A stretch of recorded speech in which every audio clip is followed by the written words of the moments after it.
vocês não vão aguentar. Eu juro para vocês que eu acabo antes, né? Não, pode ficar.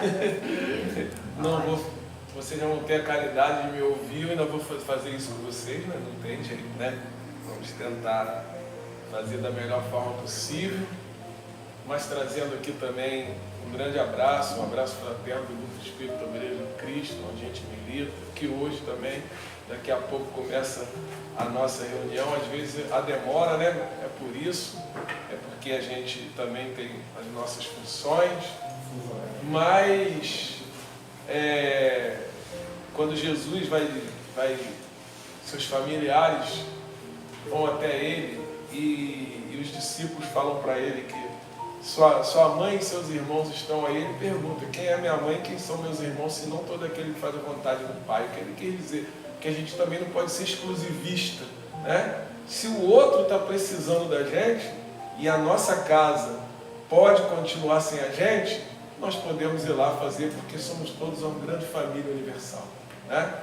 Então a gente não tem que ficar preso nessa coisa que é meu, é a minha, é o meu. Não, somos todos irmãos e é isso que nós vamos trabalhar. E a Maristela dizia uma coisa, que eu já ia começar falando isso, mas ela adiantou, porque ela sabe mais do que eu, que aqui a reunião pública, ela não é somente alguém falando e vocês ouvindo. A diferença aqui é que eu me preparei, eu estudei para falar um tema hoje aqui. Mas na realidade, aqui está se fazendo um trabalho. Porque na realidade, quando a gente vem aqui, quem está recebendo sou eu.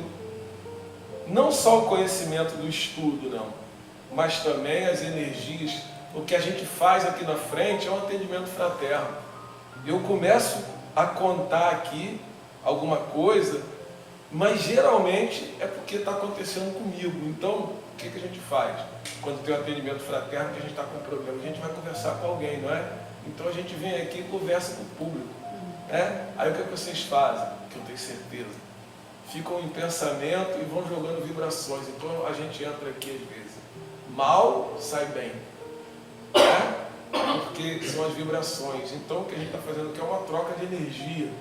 Não é só de conhecimento, não é só de estudo, é uma troca de energia, né?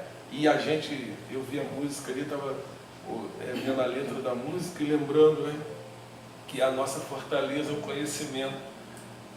Realmente, as coisas que a gente não espera passar, né, mesmo sendo espírita, e aí, como diz o nosso companheiro protestante, a hora de dar o testemunho da nossa fé que é complicado. E a gente estamos passando, né, velho? Não passamos, estamos passando por algumas dificuldades, mas é só o conhecimento e a fé que faz a nossa fortaleza, nós estarmos aqui, e a gente continuarmos aí a nossa trajetória para melhorarmos.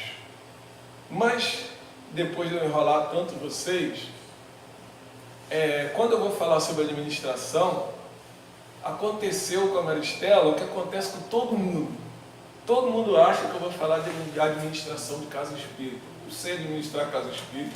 Nós estamos num momento aí na direção da nossa instituição, mas a gente precisa de um monte de gente, inclusive às vezes, agora mesmo a gente está passando, como está falando, por uma dificuldade, que a gente tem que procurar mesmo estatuto falando, a gente vai fazer lá a nossa assembleia extraordinária para resolver essa questão, né? Mas mesmo assim eu estava conversando com a Ivete, minha esposa, antes de sair de casa, ela fez uma pergunta que eu falei assim: a gente vai ter que perguntar o advogado, né, que você conhece, o Zé Ricardo, que é da nossa casa, para que ele nos explique, após nós fazermos isso, o que nós vamos fazer, porque eu não sei, né? Nós não sabemos ainda o que nós vamos fazer depois. Então, quer dizer, a gente está na administração, mas a gente também não sabe muita coisa, né?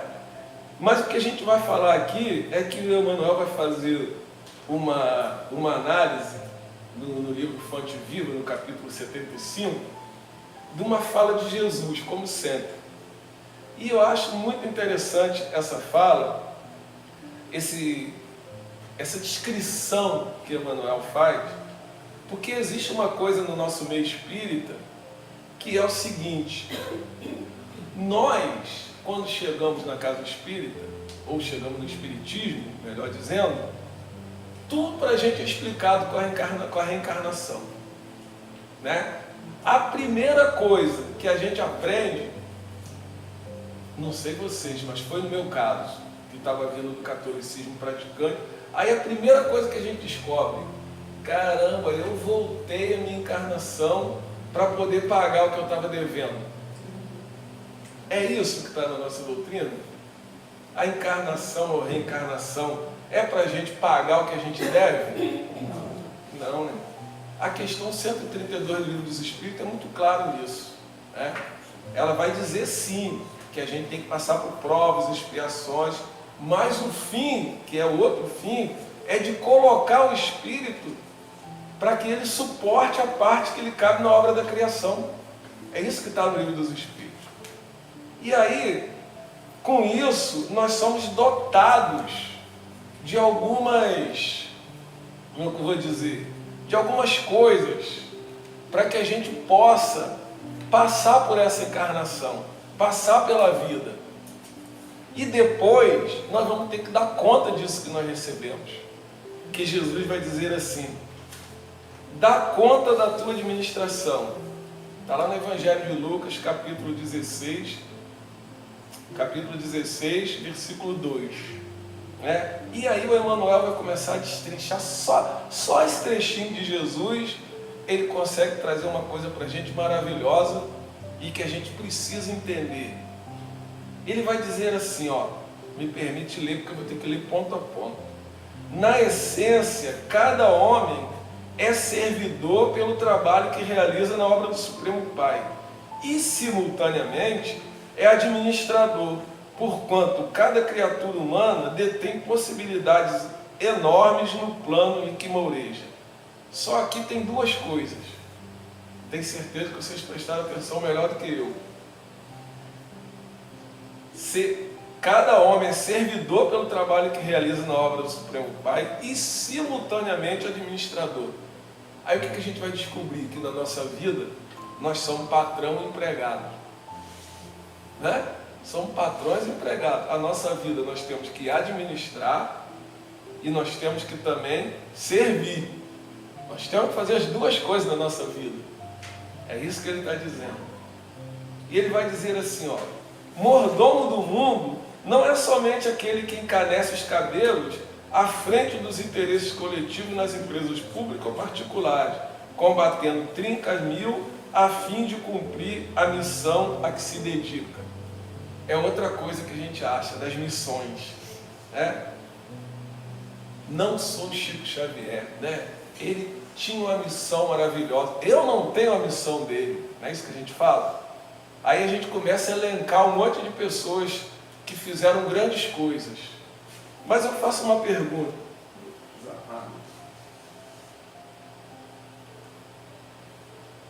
Eu não sou missionário?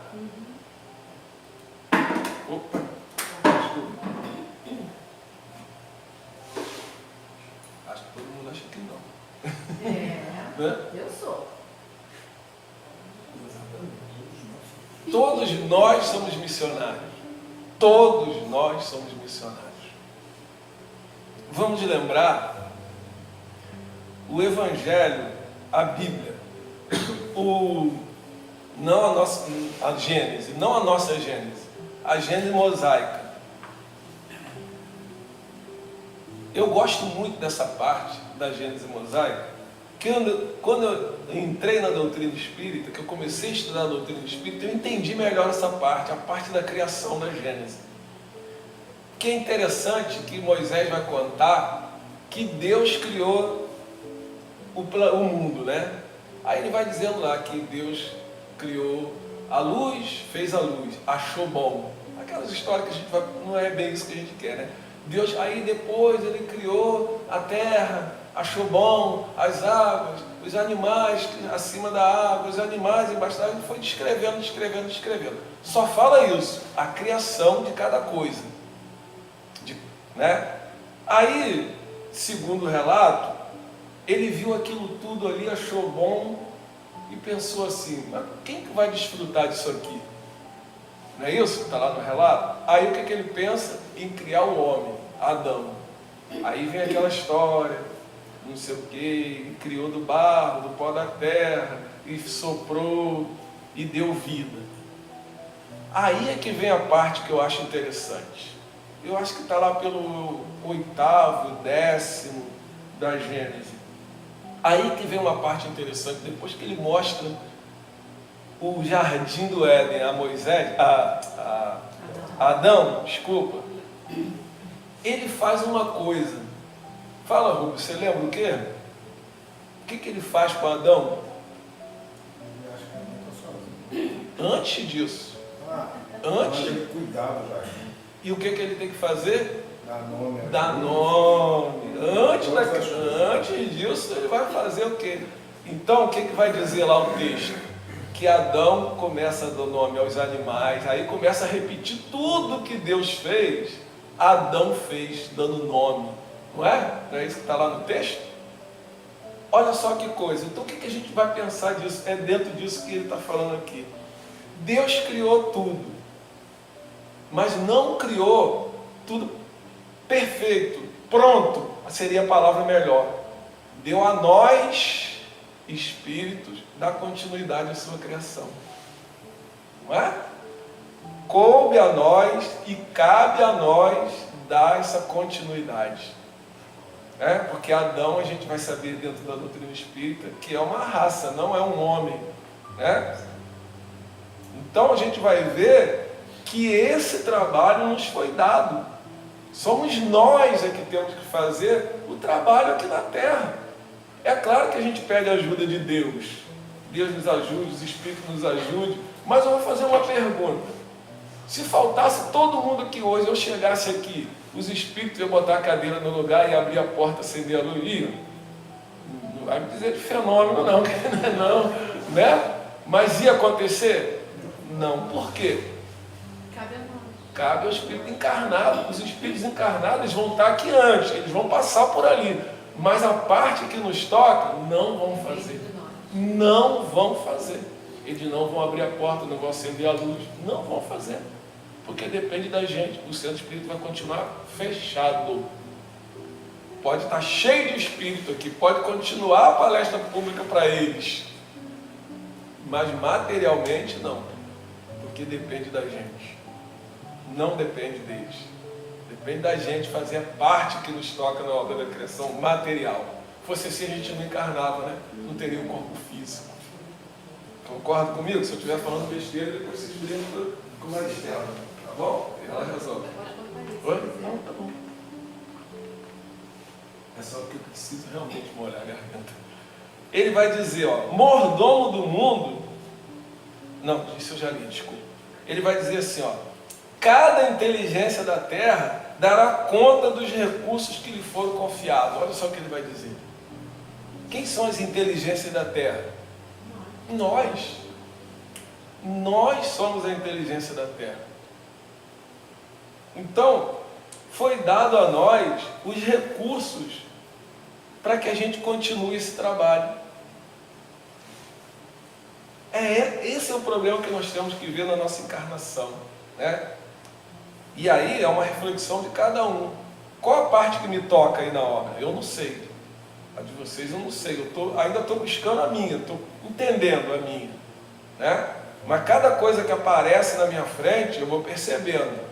Não é para ninguém, é para mim, né? Isso aqui que Deus quer que eu faça. É isso aqui. E isso não é só do centro espírita não, né? A gente vai para o nosso trabalho material, vão acontecendo coisas à nossa volta que a gente vai percebendo assim, mas por que comigo? Porque era para ser comigo, não era para ser com ninguém. Né? A gente anda na rua, acontece uma coisa, por que comigo? E tinha que ser comigo, não é isso? É de vida passada. E se não for de vida passada? E se for para que eu realmente faça o meu trabalho? Porque vocês já leram em alguns lugares, alguns espíritos falam, é verdade, que quando a gente vai encarnar, a gente pede, inclusive o próprio Emmanuel vai contar, que a gente se encontrou com Jesus. Eu vou voltar, eu quero trabalhar. Tá bom, Você vai encontrar o irmão Átimo lá, o Átimo, né? A casa Átimo lá, e vai trabalhar. Aí quando eu chego, que aparece o trabalho, choveu hoje, eu não... cara, não dá para ir. Aí eu começo a arrumar dificuldade numa coisa que eu que pedi ao próprio Mestre Jesus para trabalhar com ele, para ele. Eu mesmo pedi e depois eu mesmo não quero. Quando eu retornar, como ele está dizendo, vai ter que dar conta da administração. Não vai ser castigo de nada, ele só vai perguntar: e aí, o que você fez? O que você fez do trabalho que eu te dei? É isso que vai ser para a gente. E ele vai continuar dizendo assim, ó: a fortuna e a autoridade não são valores únicos de que devemos dar conta hoje e amanhã. Porque tem gente que fala assim: fulano é chefe, tá? Ser chefe é complicado, né? Olha, é uma dificuldade ser chefe, eu nem quero ser chefe. Tá, mas você não é para ser chefe, mas você acha que não vai ter que dar conta das outras coisas, de ser o próprio empregado às vezes, de como você vai lidar com certas coisas, né? Ele vai dizer: aí, a fortuna, não tenho dinheiro, então eu li que o dinheiro é mais complicado, porque, né, a fortuna, depois a pessoa acha que eu voltei pobre porque eu não usei bem o dinheiro, ou não. Às vezes a gente precisa dar testemunho de outra coisa, não é? De saber explicar para o outro, de não esbanjar, né? De saber como lidar com o dinheiro que tem, com as coisas que tem. Não é isso? Às vezes, porque às vezes a gente não tem fortuna para administrar, mas não pode ter uma coisa e começa a comprar coisa doidado. Mas isso não tem nada a ver. Tem sim, né? Exemplo para o outro. Quando chegar aí o filho, o neto, não sei quem, o vizinho, todo mundo acha que tem que fazer a mesma coisa do que Sérgio fez. Quando chega lá, tem um monte de gente caído por culpa de Sérgio. Não, mas ele foi pelo livre-arbítrio dele. Sim, mas nós também seremos responsáveis pelo que o outro fez, sim. Está lá no Evangelho segundo o Espiritismo. Ele vai dizer, aí, o que é interessante agora, quando ele diz que não são só essas coisas, ele vai começar a elencar para nós, o que vai ser cobrado da gente quando Jesus vai falar isso. Eu vou ler essa última. A fortuna e a autoridade, a cada inteligência da terra dará conta dos recursos que lhe foram confiados. A fortuna e a autoridade não são valores únicos de que devemos dar conta hoje e amanhã. Aí ele vai começar a elencar o que nós vamos dar conta também. O corpo é um templo sagrado. Aí eu vou juntar com o outro. A saúde física é um tesouro, porque aí tem a ver os dois. Vocês já perceberam que a gente, para encarnar, precisa de um corpo? Ou não perceberam isso aí? O corpo é o nosso instrumento de trabalho, em todos os sentidos. E a gente às vezes não para para pensar. Vai para lá. Eu tenho uma tendência, eu descobri há pouco tempo, porque mesmo magro, eu era mais magro ainda, mas uma tendência a um metabolismo que é aumento do colesterol. E o ano passado, eu tive um aumento muito grande de colesterol e pela primeira vez eu tive que tomar remédio. Fiz a dieta, tomei remédio, a doutora suspendeu. Agora está tranquilo, é só você continuar na dieta. Tem 15 dias que eu peguei um exame, adivinha como é que estava meu colesterol? Mais alto ainda. Estava falando com ela ali que eu estou fazendo a dieta. Por quê? A culpa é de quem? Aí eu estava pensando, eu estava comendo um monte de bobagem, né? Eu estava comendo na rua um monte de coisa. Gente, sou apaixonado por feijoada. E perto da minha casa tem um lugarzinho que o cara faz uma comida caseira, né? E sexta-feira ele faz uma feijoada. E sexta-feira eu ia falar comer aquela feijoada, né? Eu sei que eu não posso, e aí?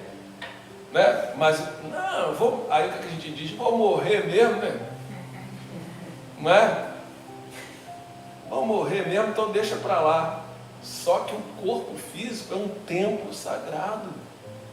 Eu preciso ter consciência disso.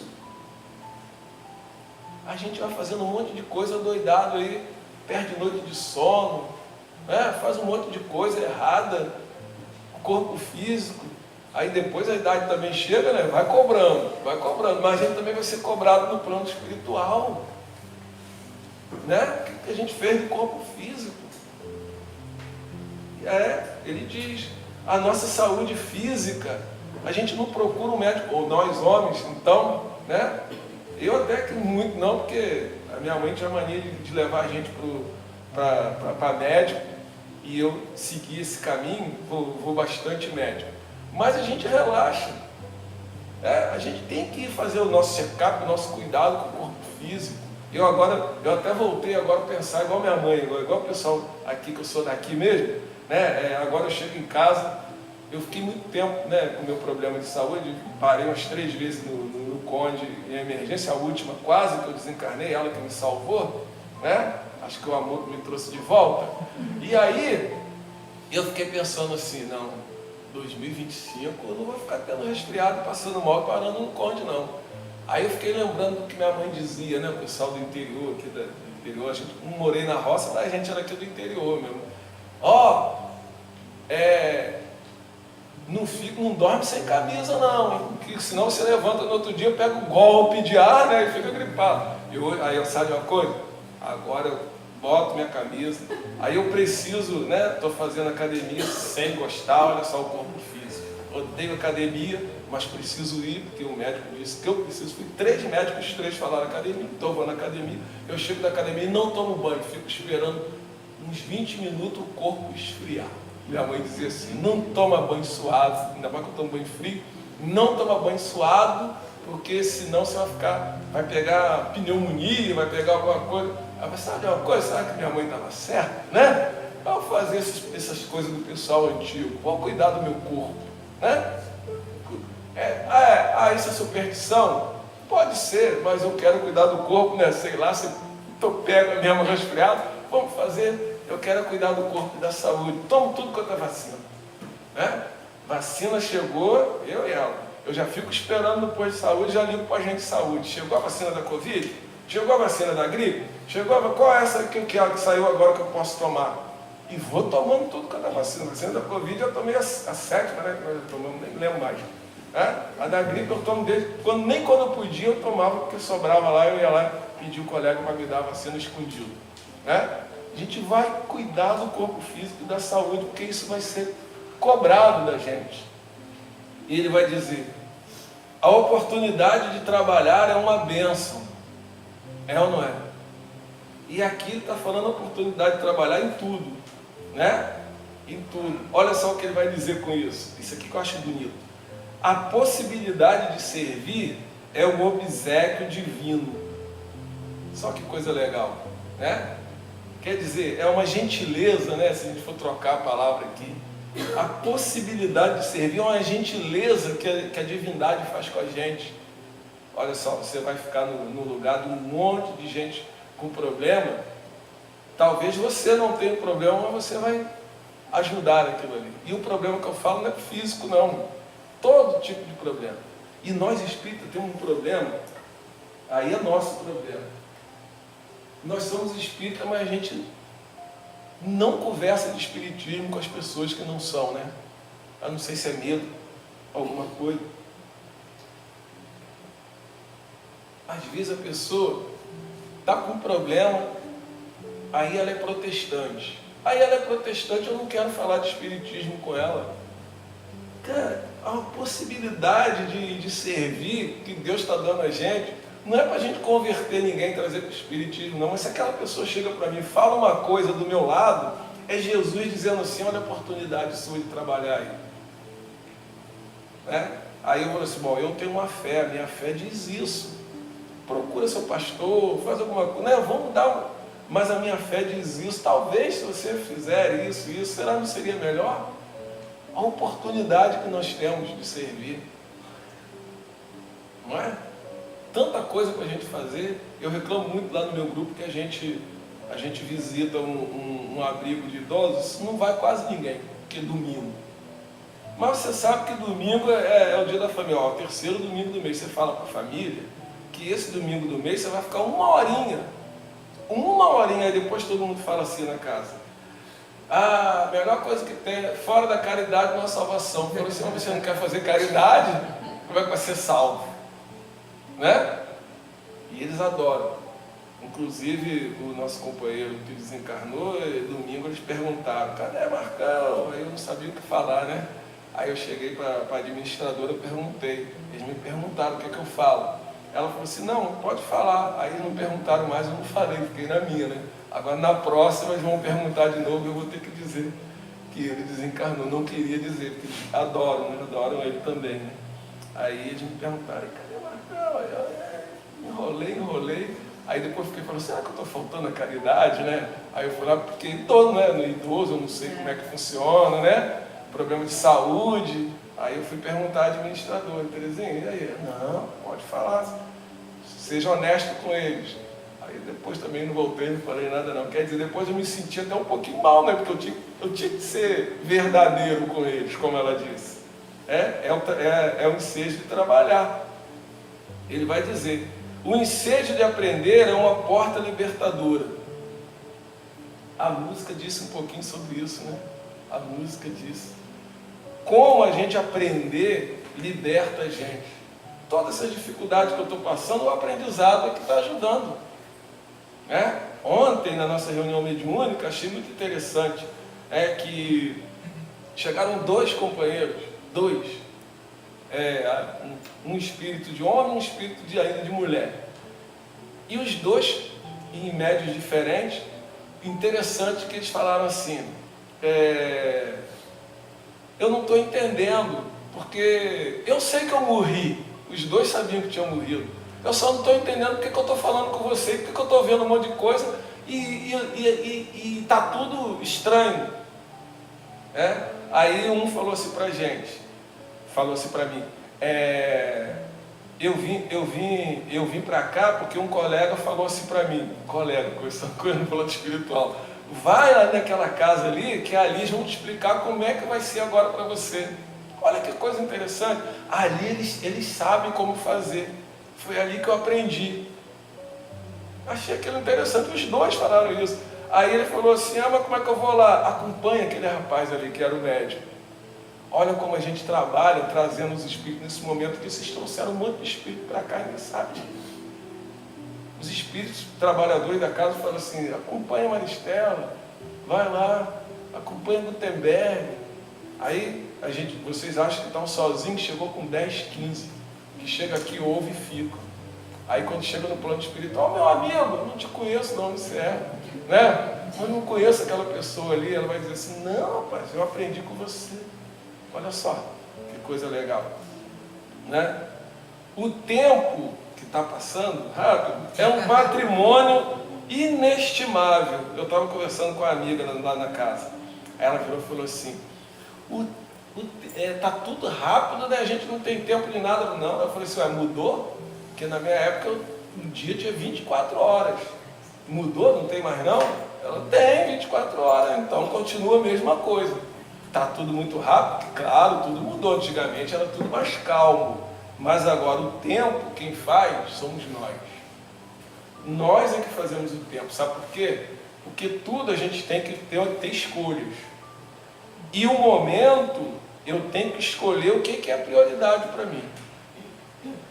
O que vai me fazer melhor naquela hora e o que é mais importante para mim. Simples. Simples. Porque realmente hoje a gente tem 10 coisas para fazer. 10 coisas na mesma hora, mas eu preciso escolher uma.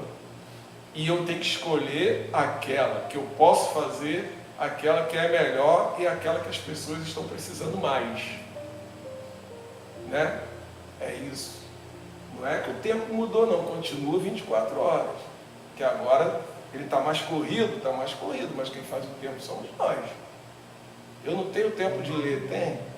Tempo de ler, para um pouquinho, tem tempo de ler sim. Eu não tenho tempo de ajudar, tem tempo de ajudar. Né? Tudo a gente tem tempo. Tudo a gente tem tempo. O lar é uma dádiva do céu, não é? A gente nasce num lar É isso. Aí o Rubem estava falando que Deus foi e deu a mulher, uma história meio doida, né, que está lá na Bíblia, mas a gente vai entender o contexto daquilo ali. Que a ideia que Moisés estava passando é que nós não estamos sozinhos. Por isso que tem um lar. Eu vou nascer no lar porque é ali que vai começar o preparo para que eu consiga viver numa sociedade. Para que eu possa conviver e entender. Que eu possa saber que um grupo, seja ele qual for, de trabalho, religioso, social, né? Que eu saiba conviver. Tem as diferenças, por isso que a gente tem os irmãos, o pai, a mãe, que ninguém é igual. Porque ali eu começo desde pequeno a poder aprender a conviver com os outros, diferentes. Né? Porque a gente aceita o diferente dentro da nossa casa, mas o diferente na rua a gente não quer aceitar o diferente da rua. Porque não é irmão também? Não é? Que o lar é essa dádiva, gente, é um aprendizado. Isso aqui eu adoro, isso aqui me pegou. É a parte que mais me pegou. O amigo é um benfeitor. Como a gente não dá valor ao amigo? Né? A gente não dá valor aos amigos. Eu gosto de valorizar os amigos demais. Demais. Infelizmente agora a Ivete não está com problema de saúde, né? Mas olha só, a Lu, ela faz, né? Não fazia não porque ela está aí, só não está podendo fazer por causa do problema de saúde dela. Uma vaca atolada que eu nunca comi na minha vida, né? Os amigos do trabalho adoravam, ela está aqui, adoravam chegar 2, 3 vezes no ano, pegar um dinheiro, me dar o dinheiro para a gente comprar os ingredientes e ir para nossa casa. Era uma alegria.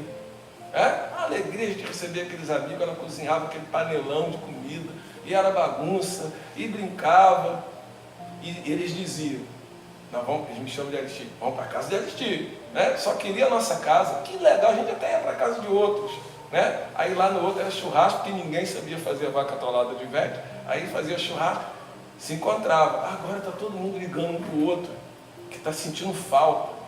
Aí agora a gente está morando em apartamento, é mais difícil, né? Volta para casa, compra uma casa para mim, né? A gente fica brincando, né? A gente fica, compra uma casa para a gente ir para lá. Compra a casa que a gente vai morar na casa, né? E a gente foi com a brincadeira. A amizade.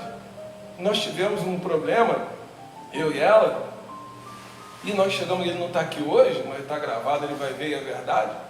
Nós chegamos para Edson na mesma hora. Edson não se furtou, nós ficamos um mês, né? Nós ficamos, né?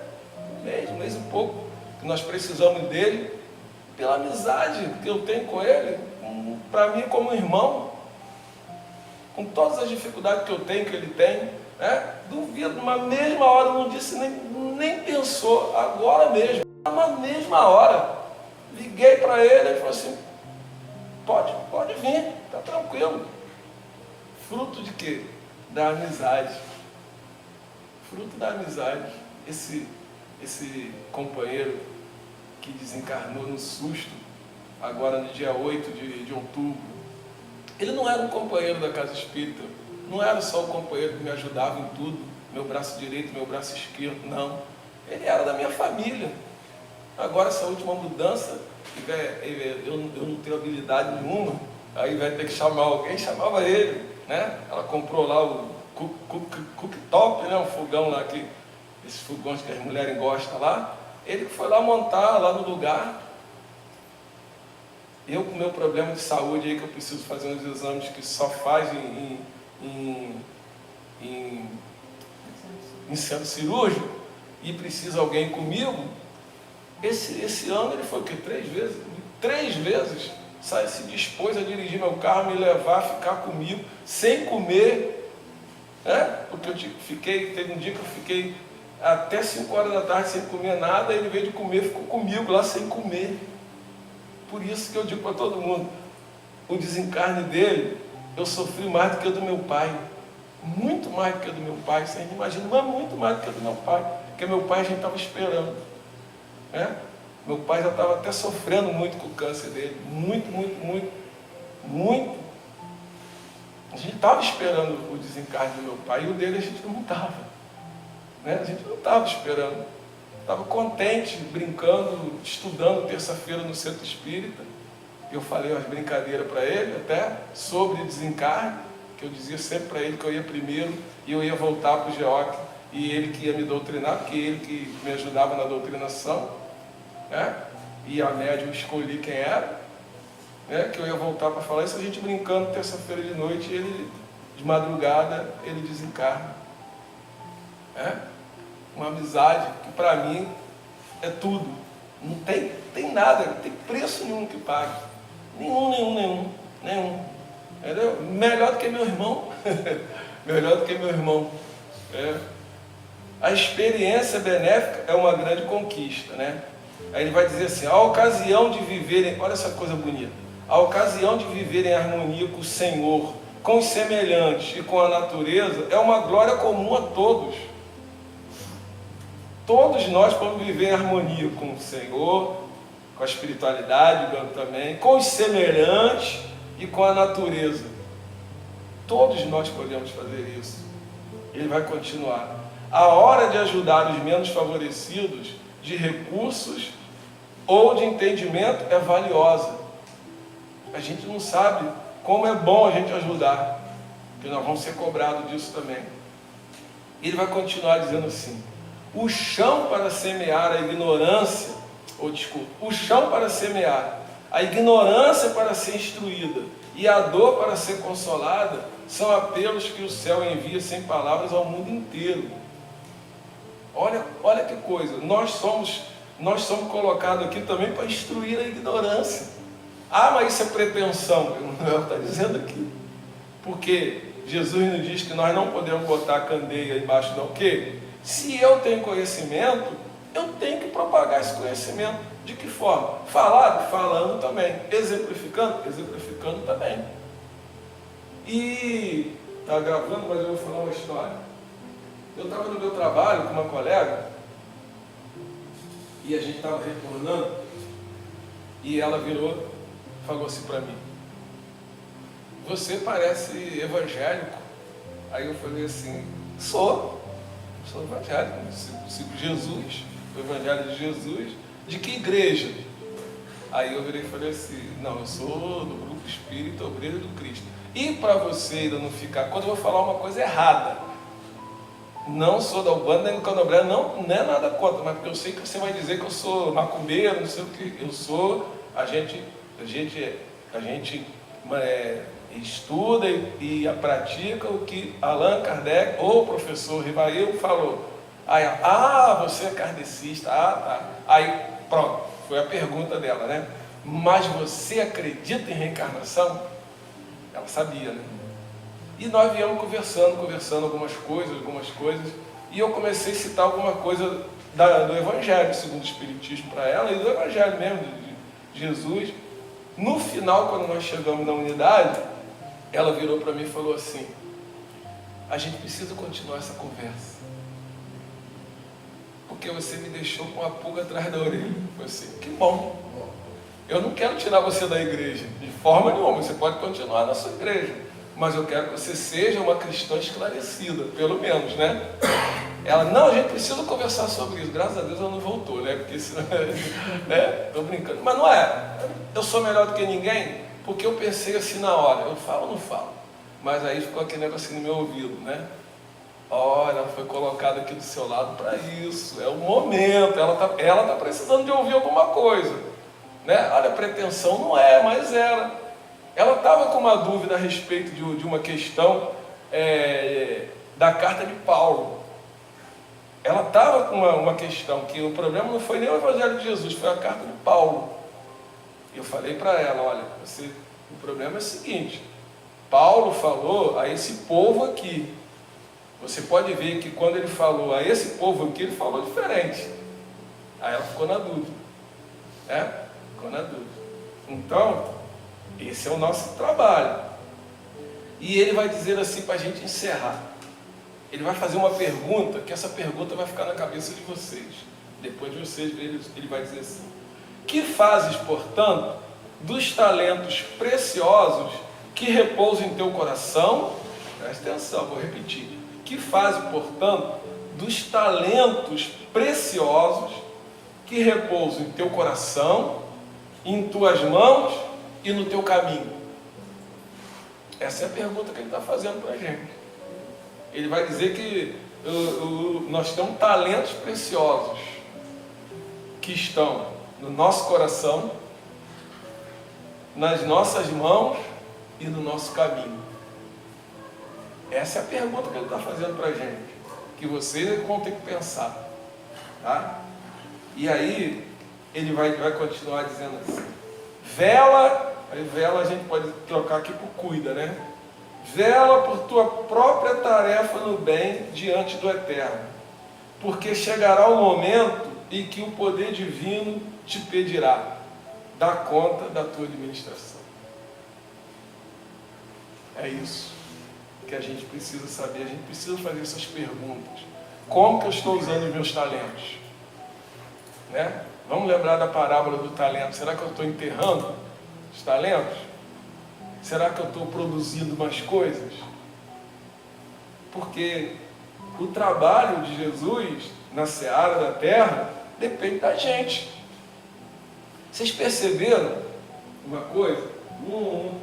Isso seria motivo de outra exposição que a gente tem também, mas eu prefiro trazer essa. Mas vamos colocar. Vocês perceberam que Jesus, quando veio à terra, ele trabalhou sozinho? Ele precisou de quanto? Assim, trabalhadores mesmo com ele foram 12, né? E olha só, esses trabalhadores eram trabalhadores santos? Nenhum. Pedro, analfabeto e totalmente parecido com o Sérgio, brigando, respondendo. Lembra quando a mulher tocou em Jesus? Vocês lembram dessa passagem? Jesus pergunta assim: quem me tocou? A primeira coisa que Pedro fez foi se aborrecer com isso, se aborrecer literalmente. Tanta gente aqui, Senhor, que eu vou saber quem foi que te tocou? Né? É claro que no texto bíblico botaram bem bonitinho, porque é a tradução, mas na realidade Pedro deve ter ficado indignado com Jesus perguntar um negócio daquele para ele. Né? Não é? Ficou indignado. Né? Mateus, para o povo ele era o quê? Um ladrão. Por que ele era ladrão? Cobrador de imposto. Até hoje a gente não gosta de pagar imposto. Até hoje a gente não gosta de pagar imposto. O governo rouba, não sei quem rouba, porque a gente não gosta de pagar imposto. Agora imagine se alguém ia gostar de Mateus, cobrador de imposto. Mas Jesus chamou logo ele, né? Cobrador de imposto. Judas, revolucionário, queria pegar em arma, político. Iscariotes era isso, era um grupo político que existia naquela época, era um partido político. Por isso que ele era Judas Iscariotes. Era um grupo político. Jesus chamou um político para estar com ele. E a gente quer o quê? A gente quer escolher? A gente quer escolher trabalho, escolher quem vai com a gente? Não. Ele está dando talento. Sabe por quê? Essas pessoas estão do nosso lado. Por que essas pessoas estavam do lado de Jesus? Porque depois elas aprenderam. Pedro se tornou um dos maiores seguidores de Jesus. Né? O homem que era o pacificador da casa do caminho. Qualquer briga chamavam ele. Não é isso? Todos se tornaram grandes trabalhadores. Por quê? Porque Jesus veio naquele meio, ensinou e foi exemplo. E nós somos assim também. Né? Nós temos que velar pela nossa tarefa no bem. E saber a parte que nos toca na obra da criação. Porque isso é individual. Para a gente encerrar, existe uma piada espírita que diz o seguinte: nos nossos trabalhos, quando a gente chegar no plano espiritual como espírito, diz que morreram 3 homens, um católico, que eu já ouvi, que eu já falei isso, né, algumas vezes, um católico, um protestante e um espírita, não é isso? Chegaram na porta do céu e foram conversar com São Pedro. Todos queriam entrar no céu. São Pedro foi olhar a ficha do católico. católico queria entrar no céu, ele falou as coisas que o católico fez. Você fez, assistiu missa, fez isso, mas olha só, você não fez isso, você fez isso errado, você fez isso, você fez isso, você fez um monte de coisa errada. Você não vai poder entrar no céu, não. Ele falou assim, mas olha só, São Pedro, a culpa não foi minha, não. Eu fiz tudo que o padre pediu. Tudo que o padre pediu aí, São Pedro, é verdade, você tem razão. O padre que é culpado do que aconteceu com você, pode entrar. Chamou o protestante. Começou a falar tudo que o protestante fez de errado, tudo. Você não vai poder entrar no céu, cara, você fez tudo errado. Mas São Pedro, eu não tenho culpa de nada, foi o pastor que me ensinou. Você tem razão. O pastor é culpado, pode entrar. Chegou o espírita, querendo entrar no céu. Ele começou a ler tudo que o espírita fez errado. Você fez isso. O espírita virou as costas e foi embora. Ele não tinha quem dar a responsabilidade. Tudo que ele tinha feito era culpa dele mesmo. E com esse pensamento é que eu encerro e agradeço muito a oportunidade de falar e de vocês terem a caridade de me ouvir e de me ajudar nesse momento tão difícil que a gente está passando. Muito obrigado.